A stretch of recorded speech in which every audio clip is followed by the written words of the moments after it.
नमस्कार भक्तजनों, स्वागत है आपका श्रीवाणी भक्ति के इस पावन संगम में, जहाँ हर कथा एक साधना है, हर शब्द एक अर्पण है और हर भाव स्वयं भगवान के चरणों में समर्पण है। आज हम प्रवेश कर रहे हैं इस पावन कथा में, जिसे सुनना, बोलना और मनन करना तीनों ही पुण्य फलदायी है। यह कथा है सत्य के स्वरूपा श्री सत्यनारायण भगवान की। कहते हैं, जब जब मनुष्य अपने जीवन में सत्य से दूर होता है तो ईश्वर स्वयं किसी न किसी रूप में उसे याद दिलाते हैं कि जहाँ सत्य है वहीं नारायण है। इस कथा का श्रवण करने मात्र से ही सारे क्लेश मिट जाते हैं और जीवन में शांति, समृद्धि और संतोष का प्रकाश फैल जाता है। जिस घर में यह कथा होती है, वहाँ से दरिद्रता, दुर्भाग्य और दुख दूर भाग जाते हैं और वहाँ बसता है सच्चे सुख और भक्ति का निवास। तो आइए भक्ति के दीप जलाएं, मन को निर्मल करें और एकाग्र होकर स्मरण करें सत्य स्वरूप कृपालु दयामय श्री सत्यनारायण भगवान का। हे प्रभु, आपकी इस पावन कथा का श्रवण हमें सत्य के मार्ग पर चलने की प्रेरणा दे और हमारे जीवन को आपके प्रकाश से आलोकित करे। अब पूर्ण श्रद्धा और भक्ति के साथ आरंभ करते हैं श्री सत्यनारायण भगवान की पवित्र कथा। बोलिए श्री सत्यनारायण भगवान की जय। शास्त्रों में बताया गया है कि सत्यनारायण व्रत कथा का पाठ करने से व्यक्ति को 1000 यज्ञ करने के बराबर पुण्य फल की प्राप्ति होती है। सत्यनारायण भगवान व्रत कथा में भगवान विष्णु के सत्य स्वरूप के बारे में बताया गया है। इस व्रत का पाठ करने से घर में सुख समृद्धि का वास होता है और भगवान विष्णु की कृपा बनी रहती है। एक समय की बात है, नैमिषारण्य तीर्थ में सोनकादिक 88,000 ऋषियों ने श्री सूत जी महाराज से पूछा कि हे प्रभु, इस कलयुग में वेद विद्या रहित मनुष्यों को प्रभु भक्ति किस प्रकार मिल सकती है तथा उनका उद्धार कैसे होगा। हे मुनि श्रेष्ठ, ऐसा कोई तप बताइए जिससे थोड़े समय में ही पुण्य फल और मन वांछित फल की प्राप्ति हो। इस प्रकार की कथा सुनने की हम इच्छा रखते हैं। सर्व शास्त्रों के ज्ञाता सूत जी बोले, हे वैष्णवों, आप सभी ने प्राणियों के हित की बात पूछी है, इसलिए मैं एक ऐसे श्रेष्ठ व्रत को आप लोगों को बताऊंगा जिसे नारद जी ने लक्ष्मी नारायण जी से पूछा था और लक्ष्मीपति ने मुनि श्रेष्ठ नारद जी से कहा था। आप सब इसे ध्यान से सुनिए। एक समय की बात है, योगीराज नारद जी दूसरों के हित की इच्छा लिए अनेकों लोकों में घूमते हुए मृत्युलोक में आ पहुँचे। यहाँ उन्होंने अनेक योनियों में जन्मे प्राय सभी मनुष्यों को अपने कर्मों द्वारा अनेकों दुखों से पीड़ित देखा। उनका दुख देख नारद जी सोचने लगे, कैसा यत्न किया जाए जिसके करने से निश्चित रूप से मानव के दुखों का अंत हो जाए। इसी विचार पर मनन करते हुए वे विष्णु लोक में गए। वहाँ वे देवों के ईश नारायण की स्तुति करने लगे, जिनके हाथों में शंख, चक्र, गदा और पद्म थे, गले में वरमाला पहने हुए थे। स्तुति करते हुए नारद जी बोले, हे भगवान, आप अत्यंत शक्ति से संपन्न हैं। मन तथा वाणी भी आपको नहीं पा सकती हैं। आपका आदि, मध्य तथा अंत नहीं है। निर्गुण स्वरूप सृष्टि के कारण भक्तों के दुख को दूर करने वाले हैं। आपको मेरा नमस्कार है। नारद जी की स्तुति सुन विष्णु भगवान बोले, हे मुनि श्रेष्ठ, आपके मन में क्या बात है? आप किस काम के लिए यहाँ पधारे हो, उसे निसंकोच कहो। पर नारद मुनि बोले कि मृत्यु लोक में अनेक योनियों में जन्मे मनुष्य अपने कर्मों के द्वारा अनेकों दुख से दुखी हो रहे हैं। हे नाथ, आप मुझ पर दया रखते हैं तो बताइए कि वो मनुष्य थोड़े प्रयास से ही अपने दुखों से कैसे छुटकारा पा सकते हैं। श्री हरि बोले कि हे नारद, मनुष्यों की भलाई के लिए तुमने बहुत अच्छी बात पूछी है। जिसके करने से मनुष्य मोह से छूट जाता है, वह बात मैं कहता हूँ, उसे सुनो। स्वर्गलोक व मृत्युलोक दोनों में एक दुर्लभ उत्तम व्रत है जो पुण्य देने वाला है। आज प्रेमवश होकर मैं उसे तुमसे कहता हूँ। श्री सत्यनारायण भगवान का यह व्रत अच्छी तरह विधान पूर्वक करके मनुष्य तुरंत ही यहाँ सुख भोग कर मरने पर मोक्ष को पाता है। श्री हरि के वचन सुन नारद जी बोले कि उस व्रत का फल क्या है और उसका विधान क्या है। यह व्रत किसने किया था, इस व्रत को किस दिन करना चाहिए, सभी कुछ विस्तार से बताइए। नारद जी की बात सुनकर श्री हरि बोले कि दुख व शोक को दूर करने वाला यह सभी स्थानों पर विजय दिलाने वाला है। मानव को भक्ति व श्रद्धा के साथ शाम को श्री सत्यनारायण की पूजा धर्म परायण होकर ब्राह्मणों व बंधुओं के साथ करनी चाहिए। भक्ति भाव से ही नैवेद्य केले का फल, घी, दूध और गेहूं का आटा सवाया ले। गेहूं के स्थान पर साठी का आटा, शक्कर तथा गुड़ लेकर वे सभी भक्षण योग्य पदार्थों को मिलाकर भगवान को भोग लगाएं। ब्राह्मणों सहित बंधु बांधवों को भी भोजन कराएं। उसके बाद स्वयं भोजन करें। भजन कीर्तन के साथ भगवान की भक्ति में लीन हो जाएं। इस तरह से सत्यनारायण भगवान का यह व्रत करने पर मनुष्य की सारी इच्छाएं निश्चित रूप से पूरी होती हैं। इस कली काल अर्थात कलयुग में मृत्युलोक में मोक्ष का यही एक सरल उपाय है। सत्यनारायण भगवान व्रत कथा का दूसरा अध्याय। सूत जी बोले, हे ऋषियों, जिसने पहले समय में इस व्रत को किया था उसका इतिहास कहता हूँ, ध्यान से सुनो। सुंदर काशीपुरी नगरी में एक अत्यंत निर्धन ब्राह्मण रहता था। भूख प्यास से परेशान वह धरती पर घूमता रहता था। ब्राह्मणों से प्रेम करने वाले भगवान ने एक दिन ब्राह्मण का वेश धारण कर उसके पास जाकर पूछा कि हे विप्र, नित्य दुखी होकर तुम पृथ्वी पर क्यों घूमते हो?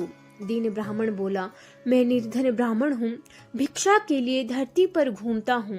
हे भगवान, यदि आप इसका कोई उपाय जानते हो तो बताइए।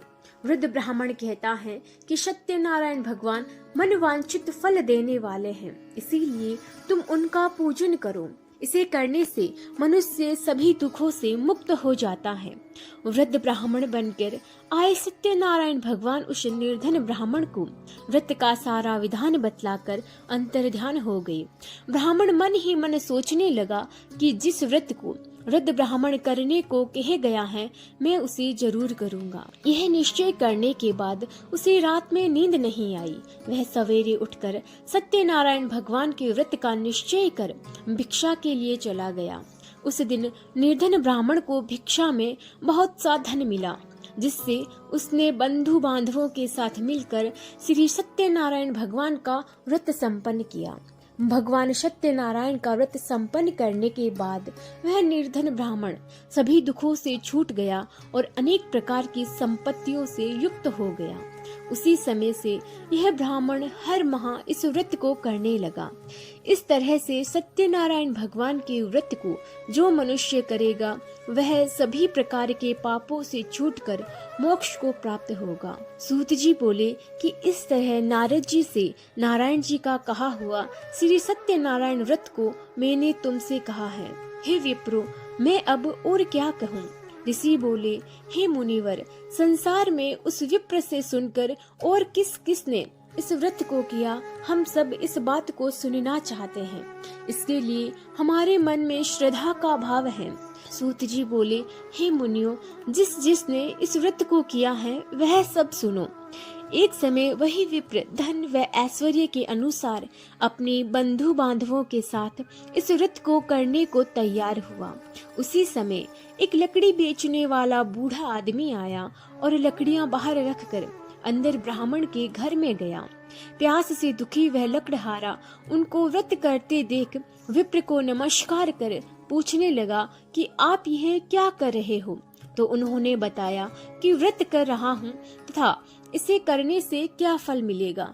कृपया मुझे भी बताइए। ब्राह्मण ने कहा कि सब मनोकामनाओं को पूरा करने वाला यह सत्यनारायण भगवान का व्रत है। इनकी कृपा से ही मेरे घर में धन धान्य आदि की वृद्धि हुई है। विप्र से सत्यनारायण व्रत के बारे में जानकर लकड़हारा बहुत प्रसन्न हुआ। चरणामत लेकर वह प्रसाद खाने के बाद वह अपने घर गया। लकड़हारे ने मन में संकल्प किया कि आज लकड़ी बेचने से जो धन मिलेगा उसी से श्री सत्यनारायण भगवान का उत्तम व्रत करूंगा।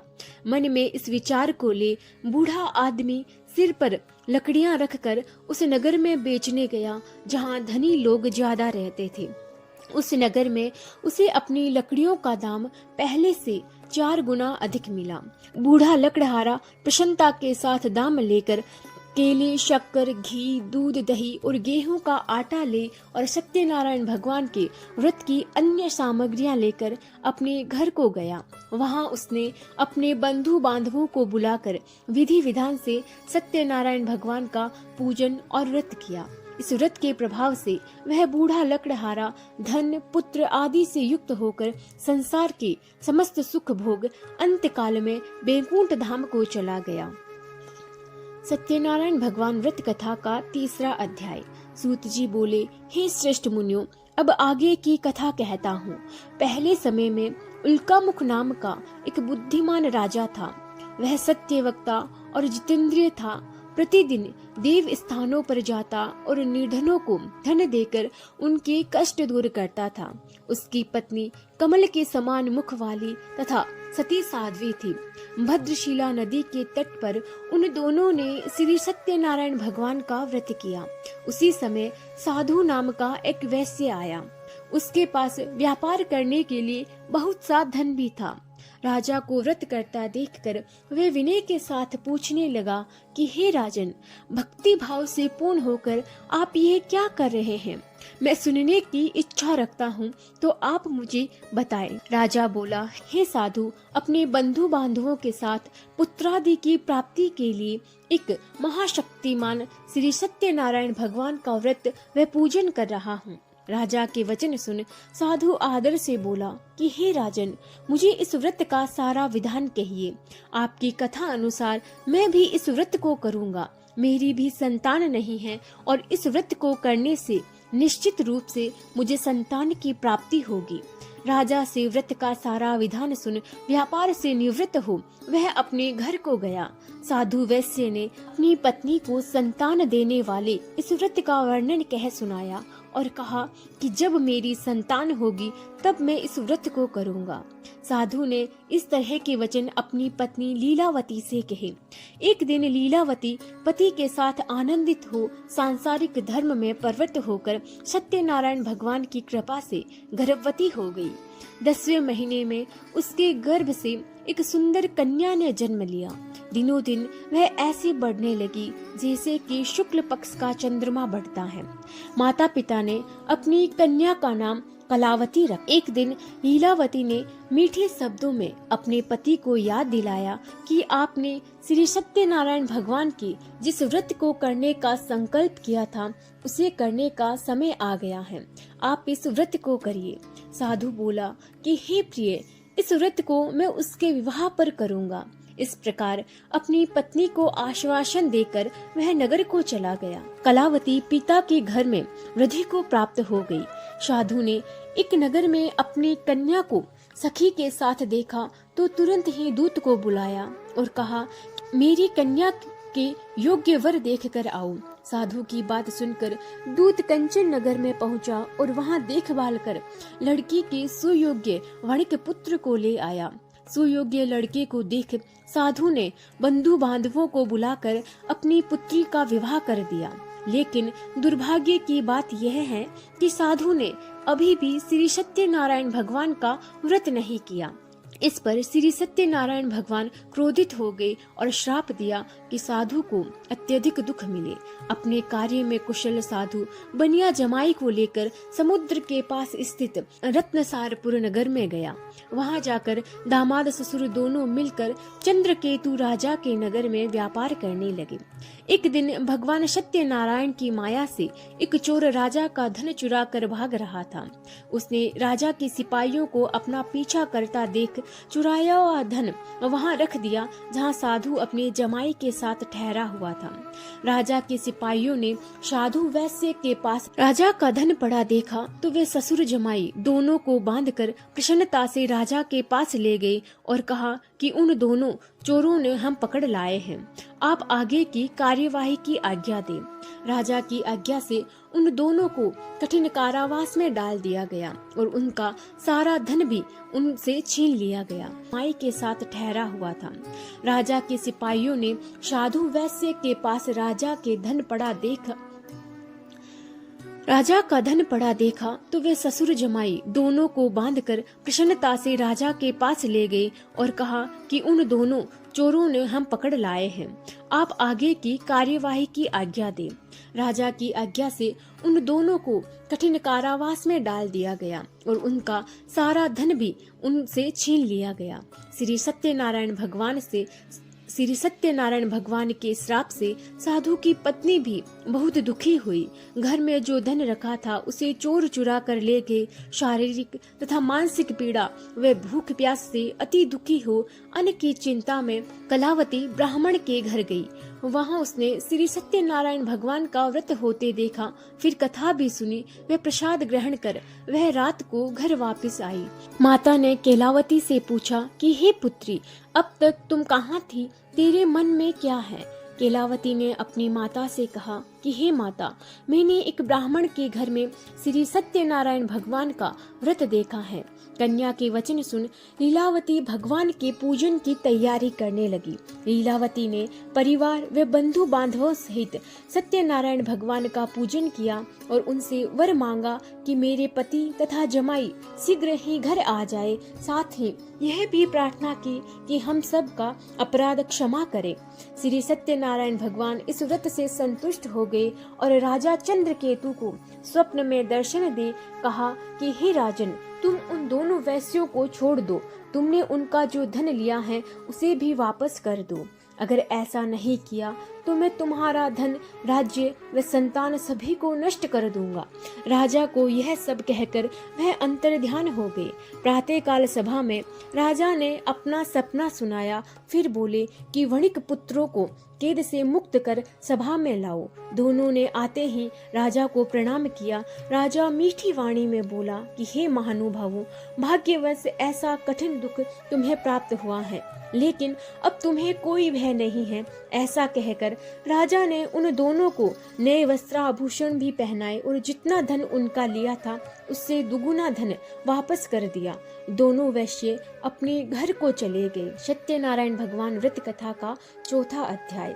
सूत जी बोले, वैश्य ने मंगलाचार कर अपनी यात्रा आरंभ की और अपने नगर की ओर चल दिए। उनकी थोड़ी दूर जाने पर एक दंडी वेशधारी श्री सत्यनारायण ने उनसे पूछा, हे साधु, तेरी नाव में क्या है? अभिवाणी वणिक हंसता हुआ बोला कि हे दंडी, आप क्यों पूछते हो? क्या धन लेने की इच्छा है? मेरी नाव में तो बेल व पत्ते भरे हुए हैं। वैश्य के कठोर वचन सुन भगवान बोले कि तुम्हारा वचन सत्य हो। दंडी ऐसे वचन कर वहां से दूर चले गए। कुछ दूर जाकर समुद्र के किनारे बैठ गए। दंडी के जाने के बाद साधु वैश्य ने नित्य क्रिया के पश्चात नाव को ऊंची उठते देखकर अचंभा किया और नाव में बेल पत्ते आदि देख वह मूर्छित हो जमीन पर गिर पड़ा। मूर्छा खुलने पर वह अत्यंत शोक में डूब गया। तब उसका दामाद बोला कि आप शोक ना मनाइए, यह दंडी का श्राप है, इसीलिए हमें उनकी शरण में जाना चाहिए, तभी हमारी मनोकामना पूरी होगी। दामाद की बात सुनकर वह दंडी के पास पहुंचा और अत्यंत भक्ति भाव नमस्कार करके बोला, मैंने आपसे जो असत्य वचन कहे हैं उनके लिए मुझे क्षमा दे। ऐसा कहकर महान शोकातुर हो रोने लगा। तब दंडी भगवान बोले कि हे वणिक पुत्र, मेरी आज्ञा से बार बार तुम्हें दुख प्राप्त हुआ है, तू मेरी पूजा से विमुख हुआ है। साधु बोला कि हे भगवान, आपकी माया से ब्रह्मा आदि देवता भी आपके रूप को नहीं जानते, तब मैं अज्ञानी कैसे जान सकता हूँ। आप प्रसन्न होइए, अब मैं सामर्थ्य के अनुसार आपकी पूजा करूंगा। मेरी रक्षा करो और पहले के समान नौका में धन भर दो। साधु वैश्य के भक्ति पूर्वक वचन सुनकर भगवान प्रसन्न हो गए और उनकी इच्छा अनुसार वरदान देकर अंतर्ध्यान हो गए। ससुर जमाई जब नाव पर आए तो नाव धन से भरी हुई थी। फिर वही अपने अन्य साथियों के साथ सत्यनारायण भगवान का पूजन कर अपने नगर को चल दिए। जब नगर के नजदीक पहुँचे तो दूत को घर पर खबर करने के लिए भेज दिया। दूत साधु की पत्नी को प्रणाम कर कहता है कि मालिक अपने दामाद सहित नगर के निकट आ गए हैं। दूत की बात सुन साधु की पत्नी लीलावती ने बड़े हर्ष के साथ सत्यनारायण भगवान का पूजन कर अपनी पुत्री कलावती से कहा कि मैं अपने पति के दर्शन को जाती हूँ, तू कार्य पूर्ण कर शीघ्र आ जा। माता के ऐसे वचन सुन कलावती जल्दी में प्रसाद छोड़ अपने पति के पास चली गई। प्रसाद की अवज्ञा के कारण श्री सत्यनारायण भगवान रुष्ट हो गए और नाव सहित उसके पति को पानी में डुबो दिया। कलावती अपने पति को वहां ना पाकर रोती हुई जमीन पर गिर गई। नौका को डूबा हुआ देख वह कन्या को रोता हुआ देख साधु दुखी होकर बोला कि हे प्रभु, मुझसे तथा मेरे परिवार से जो भूल हुई है उसे क्षमा करे। साधु के दीन वचन सुनकर श्री सत्यनारायण भगवान प्रसन्न हो गए और आकाशवाणी हुई, हे साधु, तेरी कन्या मेरा प्रसाद छोड़कर आई है, इसीलिए उसका पति अदृश्य हो गया है। यदि वह घर जाकर प्रसाद खाकर लौटती है तो इसे इसका पति अवश्य मिलेगा।